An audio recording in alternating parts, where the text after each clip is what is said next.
Welcome to Kane. Welcome to Kane, You Please Just Listen.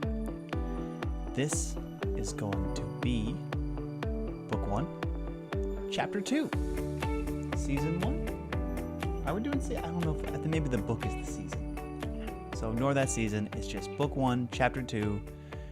I'm reading the Book 1 of the Animorphs, The Invasion. And where do we leave off? We were in a construction site, I believe. Construction site? We were afraid. And they saw the thing. Cassie yelled, "That's an alien." Or that's a UFO. Oh, okay, so we are jumping in that scene. Let's go. Okay, already some Chapter 2, and the picture in the bottom right corner is still mostly a dude. So, a lot of ways to go. As a warning, we did not read these chapters before. Therefore, whatever happens is a surprise to us and to you. Whatever happens, happens. That's our motto here at Lock and load, it's time to go. Lock and load, I like it. All right, here we go. A flying saucer? Marco said. He did laugh. That is, until he looked up. I could feel my own heart pounding in my chest. I felt weird and excited and afraid all at once. "It's coming this way," Rachel said. "It's hard to be sure." I could barely whisper. My mouth was so dry. Mine's a little dry too. Is it because it's winter or because of the book? The book. Yeah, you're right. It's very exciting. Definitely the book. "No, it's coming this way," Rachel said. She has a very definite way of talking, like she's totally sure of everything she says. Rachel was right. Whatever it was coming closer. And it was slowing down. Now I could see pretty clear what it looked like. "It's not exactly a flying saucer," I said. Well, that's important that it wasn't a saucer. Exactly. It wasn't exactly. First of all, it wasn't all that big. It was about as long as a school bus. The front end was a pod, shaped almost like an egg. School bus is kind of big. Yeah, that's kind of what I thought, but maybe you think spaceships are huge? This is a big thing. I don't know. Jeez Louise. Extending from the back of the pod was a long, narrow shaft. There were two crooked, stubby wing-like things, and on the end of each wing was a long tube that glowed bright blue on the back end. So, egg, stick, little wings. School bus. School bus. Got it. The little spaceship looked almost cute. You know, kind of harmless. Except that it had a short sort of tail. There's the first sort of had a sort of tail. A mean-looking tail that curved up and forward, coming to a point that looked as sharp as a needle. Like a scorpion. I think it sounds very scorpion-like. We got a school bus. We got a scorpion. We got short-ish sort of wings that aren't dangerous looking. We're not sure what color it is. It could be yellow. Ooh. I kind of hope not for a spaceship. Is Miss Frizzle driving it? Oh, is this about... Okay, it's not the Magic School Bus. I don't know. I got the wrong book. Those are books? I think so. They're probably books. This show too. Tune in season 10. Find out. Miss Frizzle. "That tail thing," I said. "It looks like a weapon." "Definitely," Marco agreed. Because Marco knows a lot about alien weapons. The little ship kept coming nearer, going slower all the time. "It's stopping," Rachel said. She had the same strange, not quite real tone in her voice that I had. Like we couldn't believe what we were seeing, like maybe we didn't want to believe. Do you want to believe? Trying to figure out if this is all real or if they're just dreaming. Ooh, that's a possibility. Like they had a sleepover, something was bad in the popcorn, and they're all just hallucinating at the same time. All right, well, Chapter 2 is going to tell us. All right. She didn't think it was real, didn't want to believe. "I think it sees us," Marco said. "Should we run? Maybe we should run home and get a camera. Do you know how much money we could get for a video of a real UFO? If we run, they might, I don't know, zap us with phasers on full power?" I said. I meant it as a joke. Kind of. Phasers are only on Star Trek, Marco said. Do we think that if the kids did decide to run home and get a camera, that the CFO would just sit and hang out and be like, "Hey, take my picture, please"? This is very unlikely. Yeah. All right, he said only in Star Trek, then rolling his eyes the way he does when he thinks I'm being a dweeb. Ooh, just had a thought. Good. They had to run home and get their camera. They didn't just pull out their cell phone from their pocket. 1996. Yes, the life before cell phones. Or if you had one, you were paying. Yeah, but kids actually went outside and played. They still do that. They just take pictures while they're doing it. Or text friends, or play games, or do dumb dances. Mostly the dumb dances, I Yeah. think. All right. Like he was some kind of expert on alien spaceships. Right. The ship stopped and hovered almost directly over our heads, maybe 100 feet in the air. I could feel the hair on my head standing on end. When I glanced at Rachel, it was almost funny. She had this long blonde hair and it was sticking straight out in every direction. Only Cassie looked normal. That's kind of fun. Hair on end, every direction. What do you think it is? Marco asked. He sounded a little shakier, not so laid back now that the thing was so close. To be honest, I was a little scared too. A little scared, as in so terrified I couldn't move. But at the same time, it was all cool beyond any coolness ever. I mean, it was a spaceship right there over my head. Tobias was actually grinning, but that's Tobias for you. He's never scared of weird stuff. This is definitely something you'd have to experience in a group of more than two, because otherwise no one would believe you. Yeah, like if a spaceship came down in our backyard, I would not get believed. Yeah, we would be the weird Unless couple we that turned lives. the camera onto it, That is true. or our cell phone cameras. That is true. But it's good having 5 friends from different groups, because they're not just like the jocks, the cheerleaders, the science nerds, basket case, weirdo. I forgot Like the other things from Breakfast Club. It's a different grouping of people, so that Yeah, the aliases for each other, alibis, all that. yes, not alias. Well, they have no names, no last names, Only first names, only first names. because it's too dangerous. All right. Tobias is actually grinning, but that's Tobias for you. Never scared of weird stuff. It's the normal stuff he can't stand. I think it's going to land, he said, this huge smile on his face.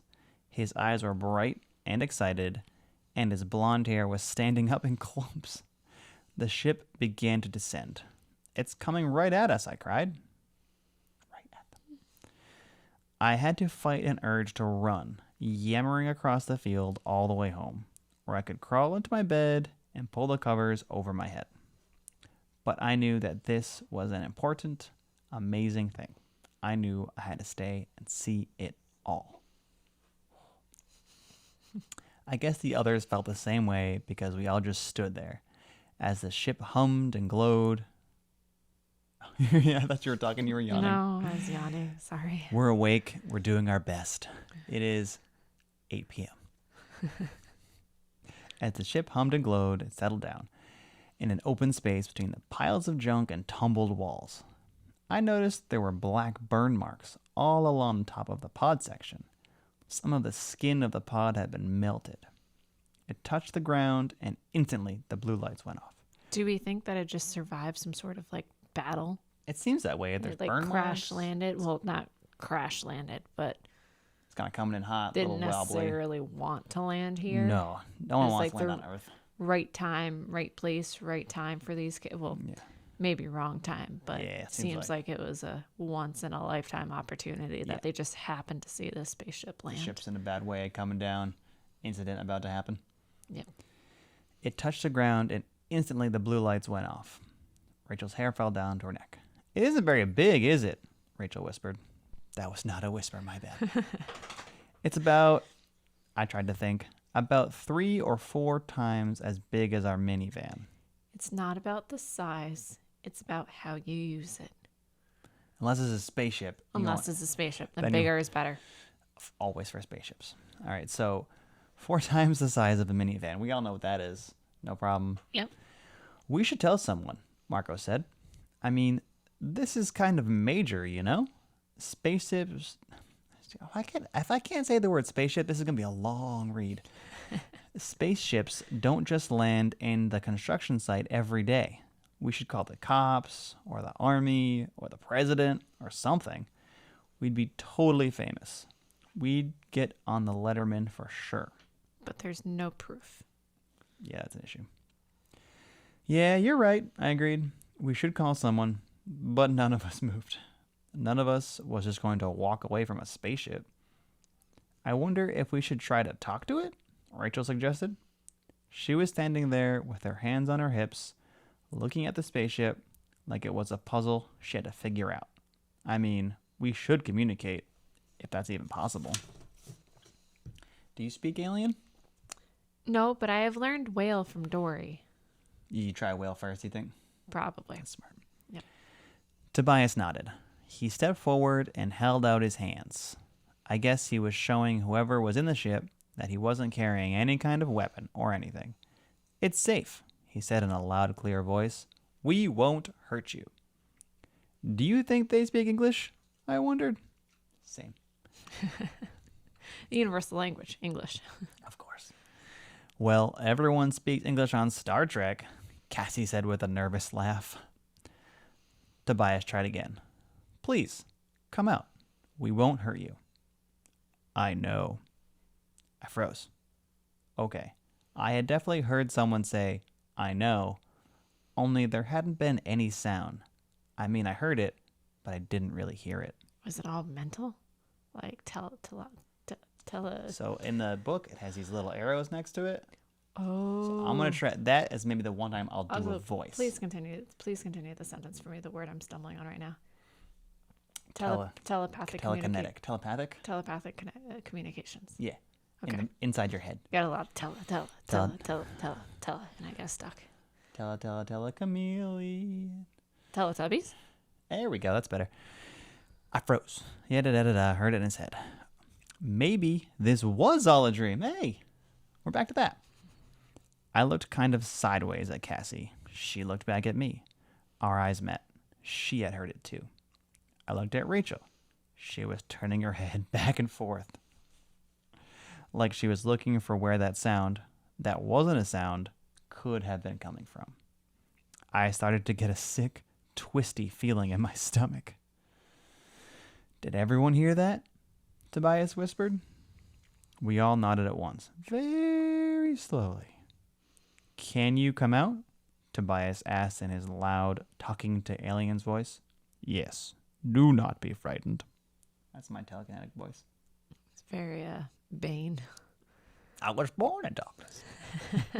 We won't be frightened, Tobias said. Speak for yourself, I muttered. The others giggled nervously. A thin arc of light appeared, a doorway, opening slowly in the smooth side of the pod, part of the ship. I stood there, totally hypnotized. I just stood, waiting. The opening grew, like a crescent moon at first, then a full, bright circle. A full moon? Then he appeared. My first reaction was that someone had cloned a person and a deer together. You ready for a description of the alien? Yeah. Buckle up. Right. The creature had a head and shoulders and arms that were more or less where they should have been, though the skin was a pale shade of blue. But below that, he had fur, a mix of blue and tan, covering a four-legged body that really did look like it belonged to a deer or maybe a small horse. You got that? So a centaur. A blue centaur. Blue centaur.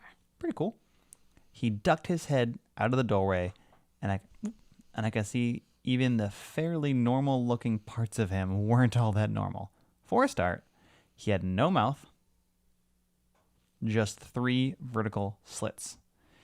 And then there were his eyes. 2 of them were where they should have been. 2 of them? Yeah, huh? Pretty good start, right? 2 of them? Were where they should have been, although they were glittery green color that was kind of shocking. So he has pretty eyes. But the real shock was the other eyes. He had what seemed like horns, only on the top of each horn was an eye. Kind of like the real monsters. Oh, yeah, big time. When the guy... But they're attached to his head. Exactly. All right, he had... The horns could move, twisting to point the eyes front and back or up and down, so they can look anywhere. Okay. I thought the eyes were bad. Oh, that's rude, Jake. Until I saw the tail. It was like a scorpion's tail, thick and powerful looking. Which is like the spaceship, we're assuming. Yes. I think they're both described like scorpion tails, right? Yeah. Esque. On the end was a wickedly curved, very sharp-looking horn or stinger. It reminded me of the alien spaceship. It had seemed kind of cute and harmless till you noticed the tail. The alien seemed kind of harmless at first glance, too. Then you saw that tail of his. Oh, that was written strange. And you thought, whoa, this guy could do some damage if he wanted. So he's dangerous. I can't read great. We're working on him. Hello, Tobias said. His voice was gentle, like he was talking to a baby. He was grinning. Perfect. Which is funny because smiling for us is a friendly gesture. However, in like nature and places like that, showing your teeth is not friendly. And also to an alien race with no mouth. They don't know about smiling, I assume. Maybe it should be a no mouth smile, no teeth smile. That's very welcoming to all aliens, now we know. All right, he was smiling at this alien with no mouth. And at the same moment, I realized that there were tears in my eyes. I can't really describe how it felt, except that it seemed like the alien was someone I'd known forever, like an old friend I hadn't seen in a long, long time. Hello, the alien said, in that silent way that you only heard inside your head. Question answered. Do we think my telepathic talking should become a British situation? Really offend our over-the-seas audience. Absolutely. We'll work on it. Hi, we all said back. To my surprise, the alien staggered. He fell out of the ship to the ground. He's injured. I think so. Oh, no. Tobias tried to grab him and hold him up, but the alien slipped from his grasp and fell back to the dirt. Look, Cassie cried. She pointed at a burn that covered half the alien's right side. He's hurt. Oh, you knew. Yes, I am dying, he said. That wasn't British. I'm working on it. It's very Men in Black-esque. Oh, yeah. With the little alien in the head of the old man. Oh, that's much creepier, but also true. Can we help you? We can call an ambulance or something, Marco said. What? I appreciate the sentiment, but they still don't have phones. So they're going to have to run home, get a phone, and be like, excuse me, 911, I'd really like an ambulance. There's this deer blue man thing with multiple eyes and burn marks, and he just fell from the sky. Please help. Yeah. Okay. This is not a good plan. All right. Marco wants to call an ambulance for an alien. No good. We can bandage that wound, Cassie said. Jake, give me your shirt. We can tear it up and make bandages. Cassie wants his shirt off. Nice. Cassie's parents are both veterinarians, and she's totally into animals. Not that this was an animal. Not exactly, anyway. No, I will die. The wound is fatal. No, I cried. You can't die. You're the first alien ever to come to Earth. You can't die. I don't know why I was so upset. I just knew that way down deep inside, it hurt me to think of him dying. I am not the first. There are many, many others. Other aliens? Like you? Tobias demanded. The alien shook his big head slowly, side to side. Not like me. No, like Megatron and Bumblebee. Ooh, Transformers? Yep. They plant themselves and then they go unnoticed, but they're really watching over you and protecting the planet. Because they're trucks. Or cars. Or cars. Or planes. Planes, trains, automobiles. Yeah. It's actually very accurate for the Transformers. Then he cried out in pain, a silent sound that echoed horribly inside my head. For a moment, I had actually felt him dying. Not like me, he repeated. They are different.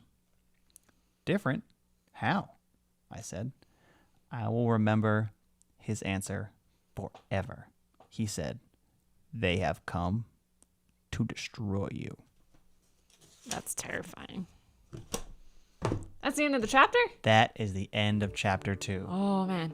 So, we've met the alien. Met the alien. Met the UFO. Met the UFO. We know something's going to happen because the series happen. is called Animorphs and it's about shifting into animals. So the point where these kids go from normal to not normal, it's approaching. I mean, granted, they're talking to an alien, so it seems like it's here. How excited are you for chapter 3? But they're still their human selves. Yeah, but they met an alien, which is a good starting point. They met a dying alien. That part's sad. That warned them that there are other aliens out to get them. We're assuming a good alien. Yes. And the other ones are bad aliens that want to destroy you. The voice needs work. I'm trying. I'm doing my best. All right. I'm definitely ready for next week. Are there any lessons to draw? We got our lessons settled? Cassie is definitely a fight or flight. She's ready to jump in, provide first aid. Cassie's great. Get that shirt off Jake. That we're all into. Tobias is very friendly and outgoing. Maybe to a fault. Maybe only to aliens. Marco really wanted to help, but doesn't necessarily think through that calling an ambulance for an alien probably isn't the best route. Marco, maybe not a genius. He's street smart, not book smart. I mean, I think Rachel's just a normal girl. Rachel's just a normal girl. Darn. Well, thank you very much for listening, watching, participating in Book 1 of the Animorphs, Chapter 2 of the Animorphs. Please like, subscribe, re-listen, look at all of our stuff, and join us next time for... Chapter 3. Next time will be Chapter 2 of Nancy Drew, and then next time will be Chapter 3. Can't wait. Okay, bye!